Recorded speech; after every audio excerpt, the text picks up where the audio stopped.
பிழைக்கிறதுக்கு வழி ஒருத்தரை கேட்டேன். இந்த காலத்துல காக்கா பிடிச்சாதான் முன்னுக்கு வர முடியும்னு சொன்னாங்க.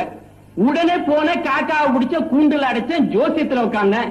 இதுலயும் முன்னுக்கு வர முடியலன்னு மடையா மடையா சொன்னா ரொம்ப புச்சாலிடா. அவன் இந்த நாட்டுல அதான் பெரிய பிசினஸ் உனக்கு சொல்லியிருக்கான். காக்கா பிடிக்கிறதுன்னு அவன் எதுக்கு சொன்னான்னு உனக்கு புரியல. நீ போய் இதை புடிச்சிட்டு காக்கா பிடிக்கணும் தெரியாதுல்ல, தெரியாது. பின்னாலேயே வருவான்.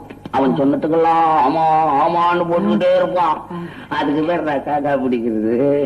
நீ போய் இந்த காக்காவை பிடிச்சுக்கிட்டு வந்திருக்க. சனீஸ்வரன் பகவான் வாகனண்டாது. நாராயணா நாராயணா. என் பேர் உங்களுக்கு எப்படி தெரியும்? இதுல இருந்து தெரியுதா நீ ஜோசியனா நான் ஜோசியனான்னு?